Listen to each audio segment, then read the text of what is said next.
ఈరోజు మనం బీరకాయ పొట్టుతోటి పచ్చడి చేసుకుందాం, రోటి పచ్చడి. ఇది నాకు లాస్ట్ ఇయర్ మా యార్డ్లో పెరిగిన బీరకాయలతోటి ఆ పొట్టు తీసి నేను ఫ్రీజర్లో దాచుకున్నాను అనమాట. ఇదేమో పుదీనా మా చెట్లో ఇప్పుడు మా యార్డ్లో పెరిగింది. ఇది కూడా టమాటా కూడా నాకు లాస్ట్ ఇయర్దే ఇంకా ఉంది చూడండి. ఇది ఫ్రీజర్లో పెట్టాను, ఈరోజే తీసాను.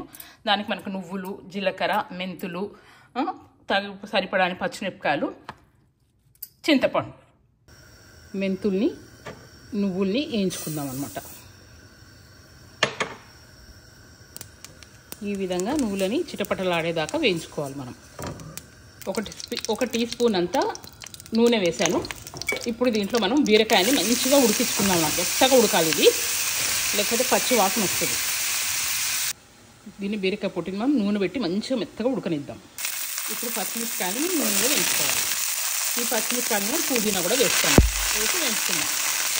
ఈ విధంగా వేయించిన తర్వాత ఈ పుదీనా పచ్చిమిరపకాయలు పక్కన తీసి పెట్టి టమాటాలు వేయించుకుందాం. టమాటాని ఇలా ఉడికించుకున్నాం అనమాట మనం. ఇప్పుడు మనం టమాటాని ఉడకబెట్టుకుంటున్నాం కదా. ఇప్పుడు ఏం చేయాలంటే పసుపు వేయాలి. ఒక టీ స్పూన్ అంతా పసుపు వేసుకోండి, బాగుంటుంది. ఈ టమాటాలు కూడా మనం మంచిగా ఉడికించుకుందాం. ఇప్పుడు మనము రోట్లో వేసి అన్నీ ఒక్కొక్కటి తర్వాత ఒక్కొక్కటి, ఫస్ట్ పచ్చిమిరపకాయలు, బీరకాయ పొట్టు ఉంది కదా, అది పుదీనా అవి దంచుకున్న తర్వాత చింతపండు, టమాటా వేసి దంచుతాను. ఇది మట్టుకు నువ్వుల పొడి మట్టుకు మిక్సీలో పెడతాను. ఇంకా ఇప్పుడు మనము ఒక్కొక్కటి వేసుకుంటూ రోట్లో వేసి దంచుకుందాం. ఇప్పుడు నేను అవతల కూర్చొని చేస్తున్నాను, ఈవినింగ్ అనమాట. సో చల్లగా ఉంది, పక్షుల కిలకిలా వినబడుతున్నాయి నాకు. సో ఇక్కడ కూర్చొని నేను చేస్తానన్నమాట.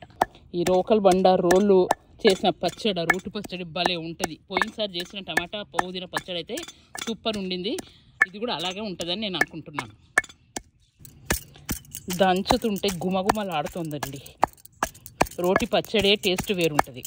మనము ఎల్లిపాయ వేయటం మర్చిపోయాను నేను మీకు చెప్పడము. ఒక ఎల్లిపాయ మొత్తం వేసుకుందాము, దంచేటప్పుడే వేసుకోవాలి, కచ్చపక్క బాగుంటుంది.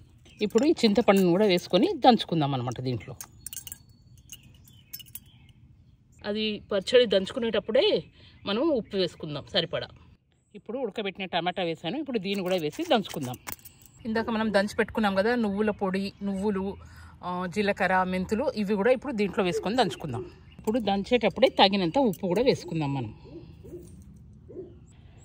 నేను భయపడ్డాను, నేను ఇంత పచ్చడి నూరగలుగుతానా లేదా అని, కానీ ఈజీగానే నూరగలిగాను. సో మన రోటి పచ్చడి రెడీ అయిపోయింది. ఇప్పుడు దీన్ని వేరే గిన్నెలోకి తీసుకొని తాలింపు వేసుకుందాం. ఇంకా ఇప్పుడు మనము ఎల్లిపాయలు, ఎండుమిరపకాయలు, కరివేపాకు, జీలకర్ర, ఆవాలు, మెంతులు, ఇంగువ పొడితోటి కడాయిలో నూనె పోసాను. దీంట్లో ఇప్పుడు తాలింపు పెట్టుకుందాం. తాలింపు అయిన తర్వాత అవి వేసేసుకుందాం. తాలింపు రెడీ అయింది కదా. ఇప్పుడు మనం దీంట్లో పచ్చడిని తీసి దీంట్లో నూనెలో వేసుకుందాం అన్నమాట.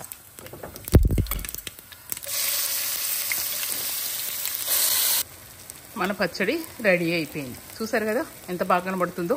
టేస్ట్ కూడా అదిరిపోతుంది.